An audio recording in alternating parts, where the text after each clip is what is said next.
Welcome back to Level Up, a podcast for you because you don't know what you don't know. And I'm John Kale, your host. Today we're going to be dealing with part 2 of a series around relationships and the playground of relationships. Last week we talked about the first part, and we took a look at the current status of relationships in the generation. We talked specifically about emotional and how important emotional and mentally strong your generation is. We talked about how you're looking for people to be in relationships with from a romantic perspective that are very intelligent, over looks. That seems very important. Looking that you're an open generation, open to direction. We also talked about some of the confusion last episode and the ghosting that takes place, where you pretty much decide that you're going to run away from things when they become uncomfortable or a circumstance becomes uncomfortable and you ghost, which is a big part of what's happening right now in the culture. And then the manipulation issues that are taking place where people are being manipulated in relationships, whether it be romantically or it be around work. People are being manipulated and taken advantage of. And then lastly, we talked about the loneliness and the trust issues that are out there. Although there are so many different platforms and so many different ways for you to be visible and for people to see you and for you to share who you are, people are very, very lonely. Statistics say that the number of people who are still lonely despite exposure everywhere is significantly high. And then that trust issue where people have had their trust betrayed and been hurt. So we talked about all of those current things, about the current status of the playground of relationships last week. And I want to remind you one thing. Last week I made a statement, and that statement was this, that you must master relationships. You have to learn how to master relationships. And you might say, well, why are you making such a big deal? Well, because as I mentioned last week, you actually need to master relationships because this is something that will not go away in your life. Unless by chance you decide that you're going to become a hermit and live in a corner and never leave your space and only communicate with the DoorDasher who's bringing you food if you decide you're not going back out into public and you're going to live as a hermit the rest of your life, you're going to have relationships and you're going to have to learn how to interact with people and of all walks of life, from different places in life, from different positions than yours, you are going to have to learn how to have relationships. So that's the whole purpose of this particular podcast. I wanted to lay the groundwork and the landscape out there on the playground of relationships last podcast. And this time, I want to give you the pieces of how you can actually build them. So one of the things I would say to you today is the word of the day, which I have periodically, is risk. The word is risk. Can you think of a time in your life where there was risk involved, where you got to the precipice of a place, to the end of a place, and you were facing having to make a decision, and it was great risk. If you made the decision, it could bring you great reward, but on the other side of it, if you made the decision, it could also bring a lot of havoc into your life. When I say the word risk, what does that make you feel like? Do you feel like you want to run over into a corner and cover up and you don't want to talk to anybody? Do you have a feeling in your stomach that gets tight? Do you break out in sweat and get anxious? The reason that I say today the word is risk, because you're going to have to do something with this information that I'm going to share with you today. I'm going to share with you 5 pieces that if you will work on each of these individual pieces and put them into your life and make them part of who you are over the months and years to come, you will become a person who can master relationships through life. And it's important. I want you to think with me for just a moment. Do you remember back a time when you went to a Cedar Point, a Kings Island, a Six Flags, some big amusement park, and it was the first time for you to actually get on a ride, whatever the ride was, a big tall one, a fast one, a loud one, a wet one, whatever it was a big ride. Do you remember standing in line and waiting and the anticipation of getting closer and closer and closer to getting onto this ride? Do you remember what it felt like inside, the level of excitement in your stomach? Do you remember the uneasiness? Because as you stood there, you would see the ride go by and you would hear the people screaming, woo! And, they would go by and they would go around and it would happen multiple times while you were in line. But as that happened, the closer you got, the more you had this feeling of uneasiness, but yet you saw the excitement level. You saw the things that were taking place. And eventually, you got up to the line, you got up to the point where you got on the ride and you stepped out and you got on the ride and now you're in the ride, right? And that feeling of anticipation, right? There's that feeling of what I would call risk. The risk is I'm scared to death. This is really high. I've never done this before. It's fast. It's high. I'm not used to it. And the other part of it is that it's the excitement of when you watch those people go by very quickly in a blur, you saw the excitement and the sound of all the things that were happening for them.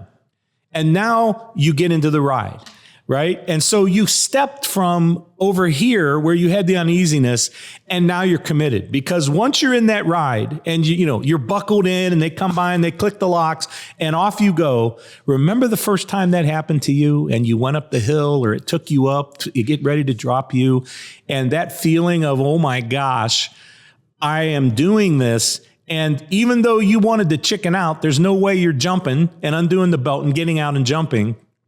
You're in. You're committed. Well, I want to talk to you today about that feeling that you had, because today, if you're going to implement some of these pieces, these 5 specific pieces to help you become a great person dealing with relationships, you're going to have to take a risk. You're going to have a feeling of uneasiness, and you're going to have to commit to move forward and be one with the fact that you got to move from this side of the line to the other side of the line. So I want to challenge you with that today. I not only want to challenge you with that from a romantic perspective with relationships, but also I want to challenge you with just your everyday relationships with your friends and family, in jobs, in your finances. People have dared you before to do things, right? I want you to realize that you're going to have to step out and take a little bit of a risk for this to be good.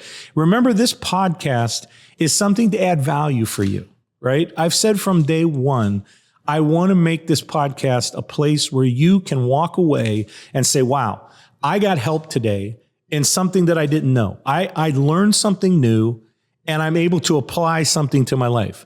I want to add value to your life. And that's why I am doing these podcasts at the beginning. Taking risk means that I'm not quitting. Okay? If you're going to take a risk and you're going to step across the line to do something you're uncomfortable with, you're not quitting. You are going all in. You're giving it everything you've got. When you hit a hard time, you don't throw your hands up and say, oh, well, this isn't easy, I'm out, right? It wouldn't be called work. It would be called fun. Okay? It's not called fun. It's called work. It takes work for you to do something worthwhile. And you can't quit just because it gets difficult. And this is one of the challenges right now with the culture, is that if things are easy sailing for me, I'm in. But I hit a bump and I'm like, oh gosh, I don't think I want to deal with that. Well, you're smart.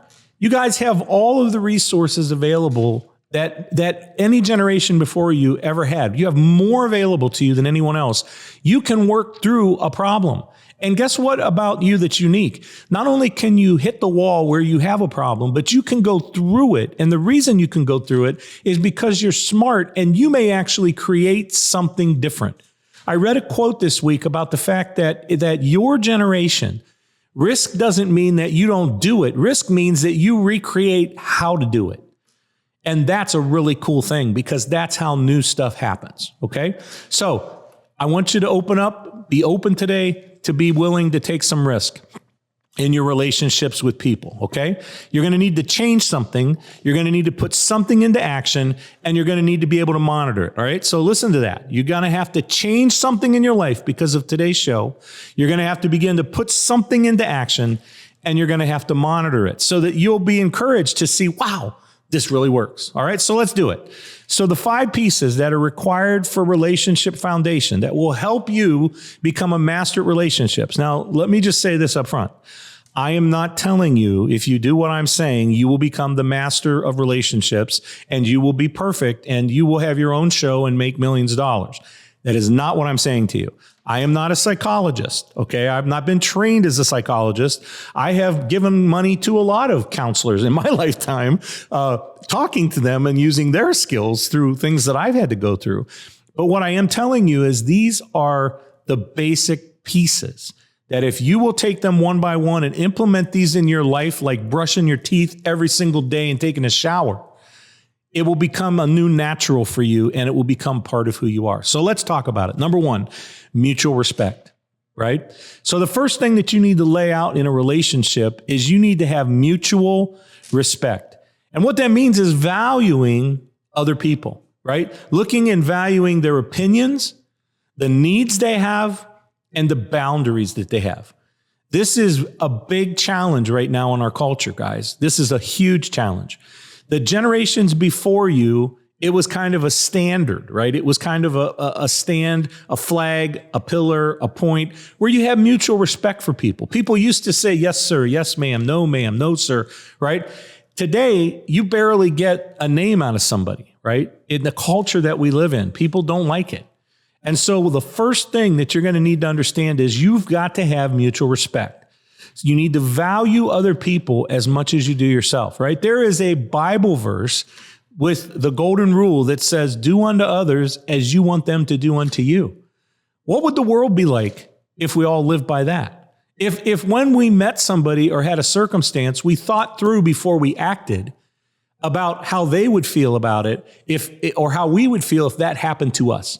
Before we did something or said something to someone else, what would happen if we started to think about how we would feel if it happened to us? You've got to think about the other person's needs.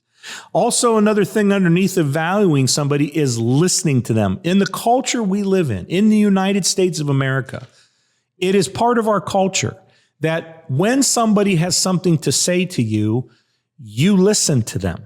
You don't talk over them like the Jerry Springer shows of old, where everybody just rambles and jumps all over everyone else, and you can't understand anything. And you're talking over everybody, and it just is a lot of drama, right? Listening to somebody is a sign of mutual respect. I talked to this point with my son, Denton. He's going to love me because he's all over all of these podcasts. I talk to Denton all the time about listening to me. Right? And in order for you to listen in the culture that we live in that's so busy, that means I'm not talking about you hear noise in your ear, okay? There's a difference between hearing and listening. You can hear noise in your ear, but it's a whole different ballgame when you translate the noise from your ear to inside and you actually listen and process to what is being with a sound and what is being said on the outside, right? So listening is so huge that you pay attention. In order for that to happen, you have to be present. That means many times you got to put the phone down. You got to put the remote down. You got to turn music off. You got to give your attention to somebody and you got to look them in the eyes and they need to be felt heard. They need to feel like they were heard. Okay? It really means being unselfish. Mutual respect means being unselfish. Let me ask you a question. How are you doing on being unselfish? Being a selfless person, not being selfish, where when something happens in your life, the first thing you think about is, well, how's that affect me? Oh, I can't do that because of this. Well, I need this and I need that in my life. And the center pivotal point of your life is you. Now, some of you may be going, all right, dude, like, give me a break here. Okay. Well, I'm trying to be as honest and straightforward as I can be with you, because having been through life to the point where I'm at, what I'm sharing with you, I wouldn't share with you if I didn't believe it was truth and I hadn't lived it myself. So part of mutual respect is being selfless. Not being selfish all the time, thinking about the other person, right? Where do you want to go to dinner, right? Where do you want to go out to tonight? We're going to spend this money. How much should I spend all this or should I not? How about I buy you something? How about I go and buy you something instead of me something, right? From a romantic perspective, right? Thinking about that other person, right? What is it that will make them feel good? What are the things they like? What about the arguments that we get into and the language and comments that we can use in these arguments that we can have, where we can say things to people with expletives and things that are mean when we're angry that will really hurt them because we're feeling attacked, right? We get very defensive when somebody says something that we don't like. How are you doing on a scale from 1 to 10 with this one of having mutual respect? You know, I have an example, just real brief, about my wife and I. My wife is, from the outside, a tough cookie. She's worked with groups of 30, 40 salespeople at a time, and most of those are males. So she has grown up working with strong, outgoing male sales guys at a corporate level. So she's a tough cookie, right? But what most people don't understand about my wife is that on the inside, she is a marshmallow. And she's very sensitive. She's very caring. She's very compassionate. And things bother her. So the reason I tell you this is, one of the things that I have to do is, there are a lot of shows that I can't watch when my wife is there. I have to give them up, and I can't watch them because it used to bug me. I'm like, what is your problem? Like, what? I'm watching the news. Why can't I watch the news? And I finally realized through communication with her that it physically takes over her body and her emotions to the point where she feels it inside. It hurts her. And I was like, wow.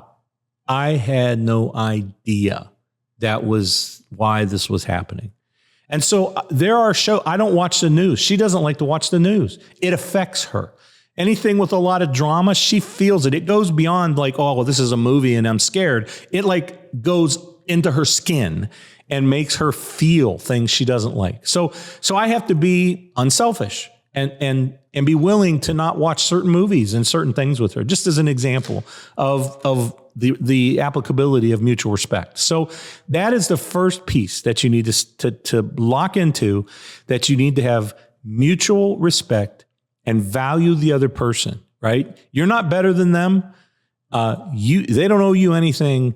You just need to realize we're on level playing ground, and I got to respect you as a person. All right, let's talk about number two. Number two, emotional connection. Second piece to having and mastering through life relationships is having emotional connection with people, whether it's romantic or whether it's with everyday people that you interact with. You need to develop an emotional connection. And I don't mean a passionate, sexual, romantic connection.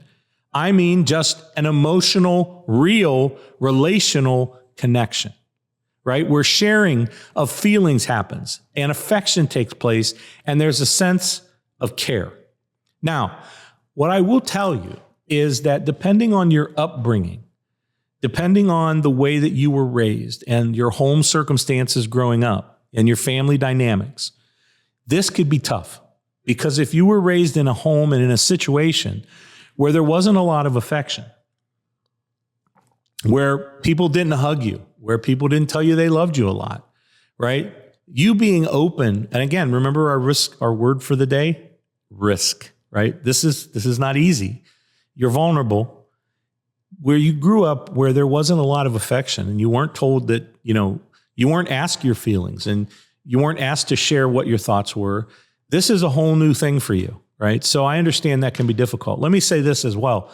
For guys, this can be really tough, right? Because guys, we're tough, right? We don't cry. At least this is what society says, right? We're tough. We're cool. We got it together. We're the guys in charge. Let us take the lead. We got this. Okay. Guys, it's really hard for us to really understand the emotional connection. Some easier than others. Okay. But for most guys, kind of settling down, quieting down, and talking about their feelings and that kind of stuff. Guys don't do that, right? We talk about sports. We talk about golf. We talk about fishing. We talk about boating. We talk about cars, all of those different things. But I want to tell you that this is really important in relationships, not only with a lady that you're interacting with who you may have interest in, but in addition to that, it's very important for you in interacting with people at your work and in your careers. because you're still dealing with ladies when you're at work. And the only thing that's different is it's not romantic in most all cases. It's just a relationship. But you've got to learn how to deal with a young lady. They don't think like we do. They are very all about feelings. They are all about wanting to share how they feel and what they're sensing and all of these touchy-feely things, right? Girls are just wired that way. That is the way God made them. That's why guys and girls are different, right? Because we are wired genetically different. So guys, this is a hard one, but again, risk. You've got to be willing to be open and be at some point willing to share feelings and the fact that you care with people, especially if you're going to talk about a romantic relationship here, okay? So you need to listen to the girls. You need to hear them. Look them in the eye. Don't sit on your phone. Don't watch television. Don't do something else. Sit down and look your girlfriend in the eyeball and let her talk to you and watch what happens. Right? For many of us, it might blow her mind. She may literally be like, what's wrong? Because she's fighting for your attention and vying for your attention most of the time. So you need to listen to them. And as I would tell you, there is a slang that we used to say, and it says this, it goes, shut up. Okay. And yes, I think you can figure out what that means. We just need to shut up many times and listen. Okay. Guys, we need to be gentle with the females around us in our life. Right? We can joke with each other and push each other into walls and trip each other and, do all kinds of craziness. But many times the young ladies they're not digging that. Okay. We need to be gentle with them. We need to be nice to them. We need to say nice things to them. You don't want to say to your girlfriend, hey, that outfit makes you look a little heavy. Yeah, that's wrong. That is not something you want to say to your girlfriend. Okay, or something's wrong with her hair, or you want to say nice things. And if you can't say something nice, you're probably better off to just shut up and not say anything because you don't want to upset them or hurt their feelings, okay? You want to compliment them. Limit your sarcasm with the girls as well, right? To create the emotional connection, you can be sarcastic with all your buds, but girls sometimes don't like it, and they don't like it as much as your guys' friends do by far, okay? I remember when my daughter Whitney was growing up. Whitney's like 5'10", so she's a tall girl, right? And when she was young, she was tall. And I used to, when she was growing, and I would see people, and they'd be like, "How's Whitney? How's she doing?" I'm like, "Oh, she's great. She's huge. You ought to see her. She's so big. She's huge." And I said it one time, and she heard me talking to somebody, and she came up to me and she said, "Dad, if you ever use the word huge and my name in a sentence again, I'm going to kill you." And I got it, right? Because it didn't mean anything to me, right? I meant she's a big lady, right? She's beautiful, but to her being called huge, oh my gosh, end of the world.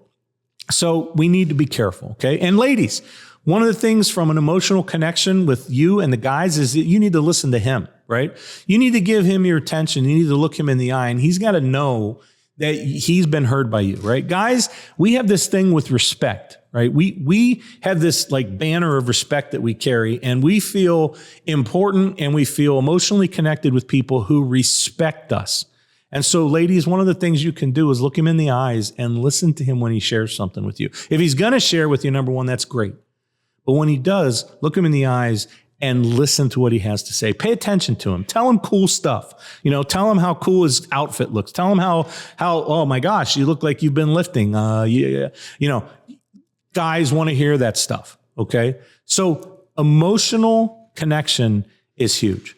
I want to say this on this point, and then we're going to move on. Have you ever been to a lake or a pond that was very quiet, maybe in the morning, and it was just a little pond, and the water was like perfectly still? There was absolutely no ripples. It was just perfectly still, almost like a mass of glass in front of you. No wind, everything was beautiful. Now, I imagine you've probably been, most of you, to an ocean, right? And or a bigger body of water. It's completely different. It's never that way, right? You never see the ocean like glass. I mean, even if it's smooth, there's still swells that are happening in the ocean. But most of the time, there are waves crashing on the shore. There's all kinds of sound. There's all kinds of noise. It's rough. It's loud. The reason I tell you both of those things is for this reason. You want your life, when we talk about emotional connection and relationship with someone, you want your life to portray the picture of the lake all the time. You want when people interact with you, not to have a situation like the ocean with things crashing and noise and constant turmoil and sound. You want when people interact with you you want them to feel calm. You want them to feel comfortable. You want them to feel that it's great to have you there and enjoy being with you, right? That's the kind of connection that you want to have. Don't cause drama. This is a big thing in the culture right now. Drama. Oh, this is what he's doing. Did you hear? Did you hear what he did to her? Oh my gosh, right? Don't cause drama. We don't need drama, right? Don't argue over for the sake of just arguing, right? Don't do that. I know so many people who will just throw stuff out that makes no sense and it's a complete lie, just so they can argue. Right? So they can be in a conversation. They feel left out. So I'm going to be in, I'm going to say something, even if it's not true, just so I can be there. You know people like this. I know you do. Be understanding, right? Because you want people to enjoy the experience with you and have a great emotional connection. All right. Number 3, third thing for you to think about, communication. Lost art in our culture right now. Communication is number 3. How are you doing with being a communicator? How are you doing? And when I say communication, I don't mean that you have to get up and give a speech or talk to somebody and talk to people in a group, or you have to present something. That's not what I'm talking. I'm talking about what happens when you walk out of your place where you live and the way you interact and speak with people all day long till you come back to the place that you live at night. That's what I'm talking about. How are you doing? On a scale from 1 to 10, what would you give yourself? Take a second, think about it. You in the middle? Are you horrible? Are you really good at this? Are you an over communicator? Do you tell too much, right?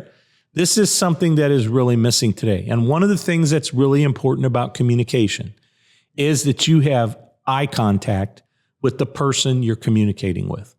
Guys, listen, this is probably one of the biggest things that I struggle with today in life is when I try to talk to somebody and share information with them, and I don't have their eye contact in the culture that we live in. Now, I understand if you're in Gen Z and you're saying, well, that's just the way my culture is. Okay, that's great. But listen, you're not the entire country or the entire world. You have to interact with people who do see eye contact as a very important piece in communication. And what I will tell you is this is something that you really need to learn and master as well. Communication is enormous. Why? Because you're going to communicate unless, again, you become a hermit and withdraw from life. You're going to communicate with people the rest of your life. And the way that you communicate is going to determine the level of success you have in your life. And I want you to think about that. The way you communicate with people, how you do it and how you master it will determine the doorways and level of success that you're going to have in your life.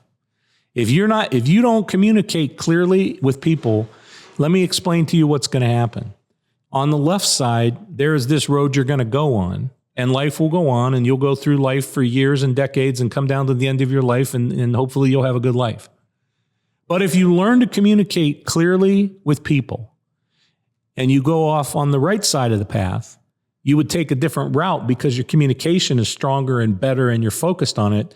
You're going to get through the years of your life and come down to the end, and you're going to have a completely different picture and experience in life than you had on the other side. Why? Because on this side, you didn't communicate and you missed everything that you could have had on this side if you had communicated clearly and listened. This is big. I can't, other than standing up and jumping up and down and coming up with my face in the camera, I can't get your attention stronger than what I'm trying to say to you right now. Communication is huge, and eye contact with a human being when you're speaking to them is enormous. Not only is it important for you to set the example in your culture, but it will be very impressive to people who are millennials, who are Xers, who are boomers that you're going to be dealing with and talking with, okay? I remember when I went to Jordan on a trip they prepped us before we left, and they said, listen, here are all these cultural things that you don't do. Like when you go to Jordan and you go to visit people in their homes, don't say anything about their house. Don't say, oh, that's a cool statue, because they will go over and take it off the mantle and give it to you, and you have to take it, or it's an insult to them. Like they'll just give it to you. It happened. One of the guys in our group, they had these people had this big ceramic elephant, and he's an older guy, and he walked in and he forgot, and he's like, wow, that is such a cool elephant. And the people came over, took it off the mantle and gave it to him. And he had to figure out how to get this ceramic elephant home from Jordan. It was crazy. But one of the other things they told us was, don't look the women in the eyes, because most of the people in Jordan, it's a Muslim culture. And so most of the people there are in the Muslim faith, and in that culture, they've been raised. And so in the Muslim culture, they're covered, right? The ladies wear the robes and I can't remember the thing that they wear around their face, and I'm not going to butcher it by saying it, but I think you know what I'm talking about, where you can only see their eyes, right? A lot of them wear that particular outfit and garment. And so when we went, they said, don't look the women in the eyes. And it was really hard for us as Americans. When we went there, we would go downtown and we would sit in these little cities in Jordan, and here come all these women. And the women in Jordan were beautiful women. I mean, dark skin, dark hair, dark eyes, kind of, looked like they were tan all the time. They were beautiful women.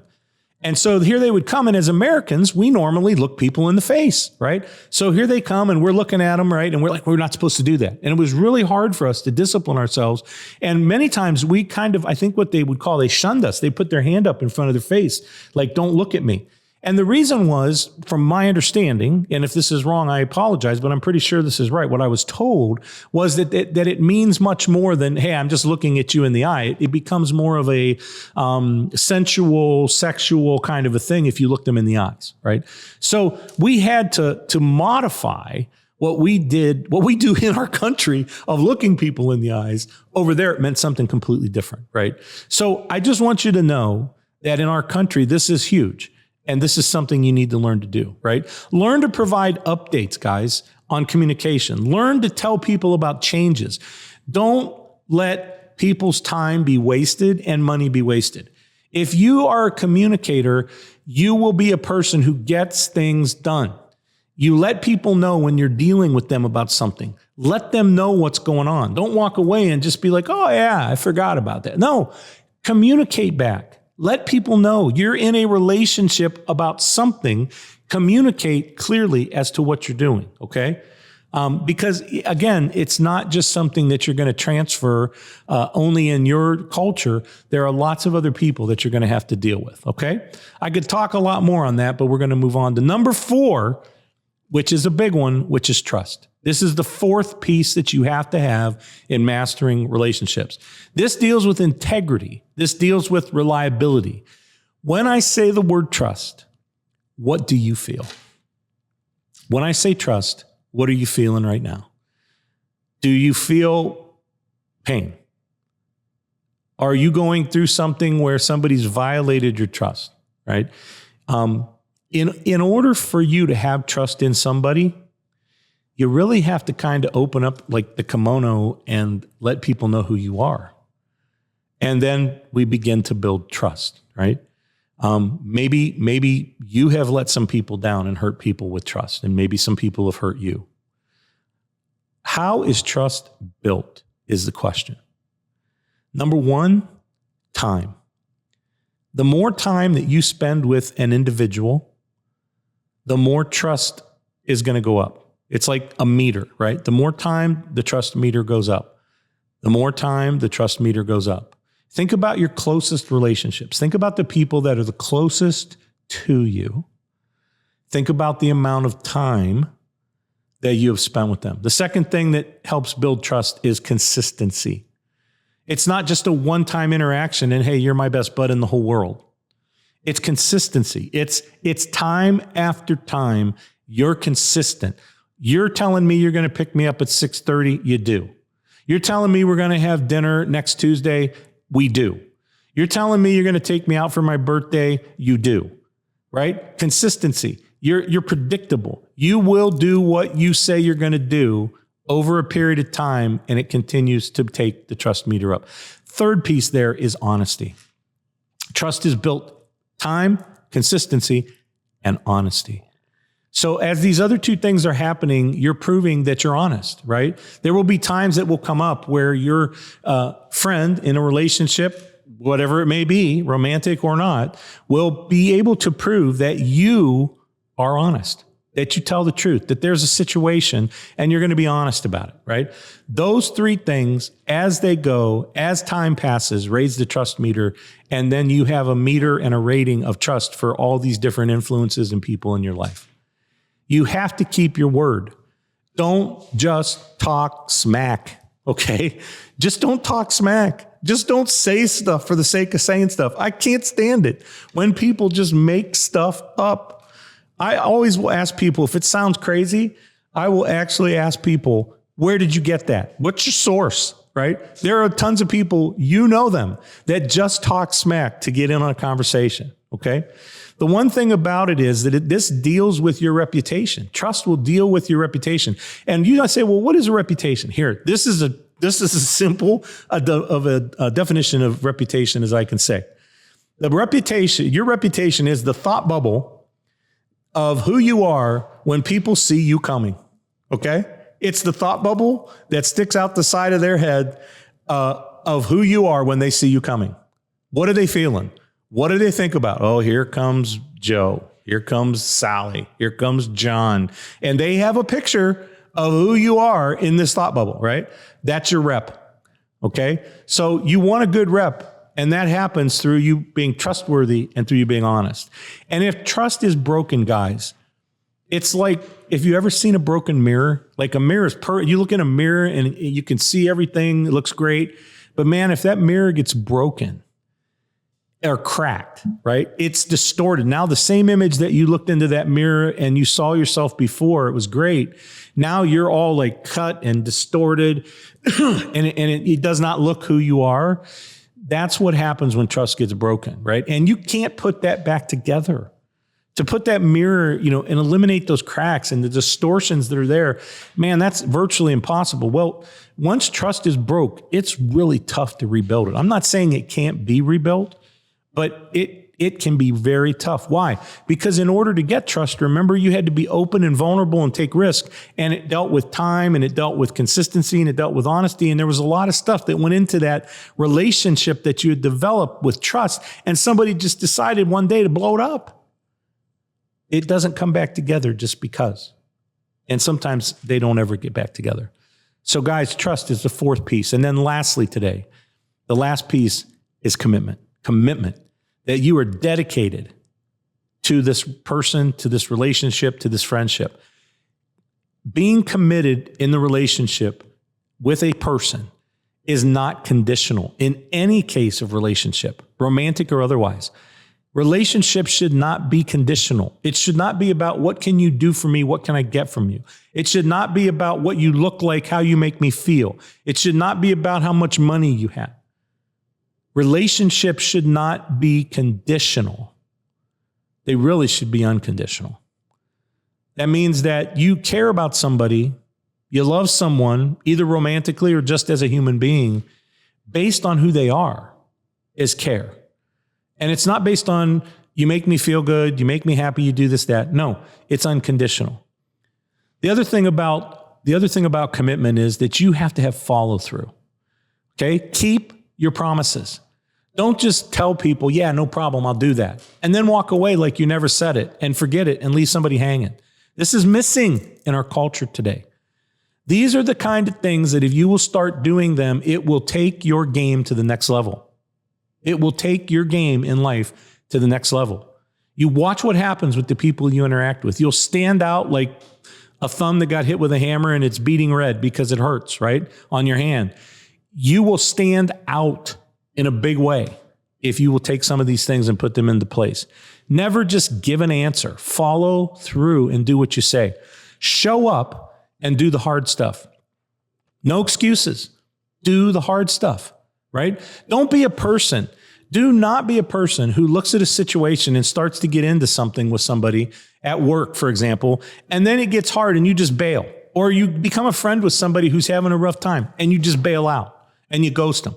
Do not do that. Don't give up when it gets hard. See the challenge and the difficulty as a journey. See it as a challenge that find a way to get through it. Find a way to work through it with someone. Don't just throw your hands up and quit, right? And don't go negative. I see this so much.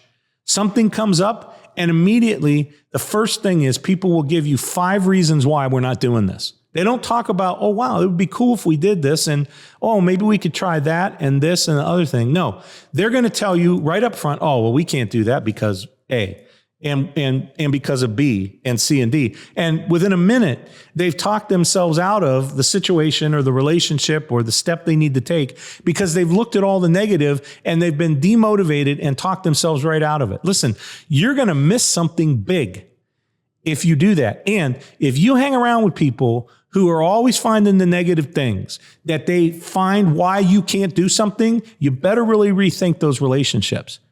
Because those people will hold you captive and keep you from, you will miss your road if you let that influence affect you. And you don't want to miss what your road has for you, okay? Let me give you an example of this, right? So I founded a company with 2 other guys, had an idea, went and talked with one of my buddies who I trusted. I've shared some of the detail with this, but I'm not going to spend a lot of time, but I just want to help you understand by applying this. Went to him, talked to him. We felt there was something to it, interviewed or interacted and brought in another guy, his buddy, and there were now 3 of us. And although over the years from the time we started, what the original idea wasn't what we actually ended up doing because it transitioned and there were all kinds of people that were involved and things that were involved and time passed and technology changed. But the door had to open. The door had to start. Somebody had to take it and go, hey, I have this idea, have this thought, and then take it to somebody. And then that had to go here. And then we all had to work. So first of all, we founded the company, right? We had the idea. And that went to, well, okay, this looked kind of real. We'll have a name. So we had to come up with a name. And then that turned into, well, what's the concept? And that turned into, we need to file patents. And so we filed patents. And that turned into, well, how do we start a company? We don't have any money. Well, we need investors. So investors were sought out. And so investors were brought in to give money so we could start a company, so we could start building software. Well, we started building the software and then we needed to sell. So now we have to go sell it into a marketplace in banking where none of us were from. And following that, we had to promote the product. We had to go out into shows and we had to talk with these high-level executives who were going, what are you talking about? Because when we started the company, we were dealing with analytics and predictive type stuff, like not quite as intense as AI today, but it was headed there back in 2010. And people were going, what are you talking about? They weren't even aware we could do these things. And years passed of selling and promoting and marketing and programming and developing the product and hiring people and firing people and people leaving the company and new people coming and positions changing, right? And ultimately, we sold the company to a multi-billion-dollar company who said, wow, we love your software. We want to put this software into our business and our banking vertical, and we want to be able to put your software out there to all of our current customers and get new customers to come. And they bought our company. Now, I tell you all of that to say, what would have happened when I had the idea if I would have said, well, that's kind of cool, but nope, I don't think I want to, what am I going to do with that? I'm just a sales guy sitting in my office at home working on my bank statement. What would have happened if I wouldn't have said, well, what if? What would have happened if I wouldn't have dreamed a little bit about what could happen? What would have happened if I wouldn't have taken the chance and go talk to my buddy and say, hey, what do you think about this?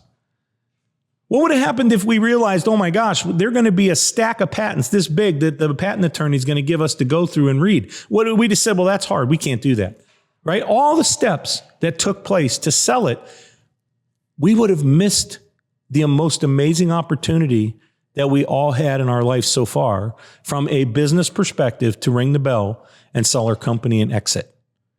So I hope that helps you to understand. If you can put these things into place, folks, in your relationships with professionals, with coworkers, in your romantic life, respect, emotional connection, communication that's clear with eye contact, trusting people, and being committed and not providing not providing excuses, but doing something. I think that if you will take these things, it will change your life. Now, here's what I want to challenge you with as we're ending. I want you to pick one of those 5, and I want you to determine in your life to start doing that consistently every day. Somehow, some way, do it every day until it becomes part of who you are. This is the way you do communication now. This is the way I do emotional connection. This is the way I do trust, right? Like, put one in your life and do it until you feel like, wow, this is becoming part of me, and then go pick another one. And I promise you, in the months and years to come, if you will implement these 5 pieces, you will be a different human being, and you will take the road that will lead you to the biggest success that you could ever have.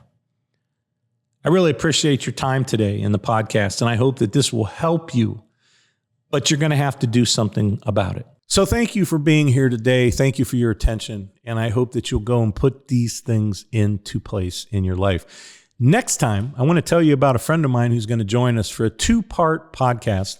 He actually has been to Washington, D.C. I've been friends with him for 25 years.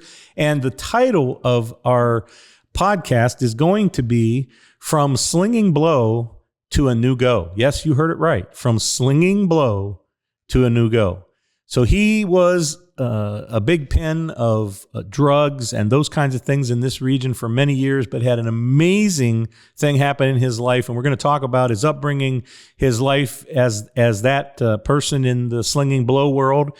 And then we're going to move into what's happened and where he's at today.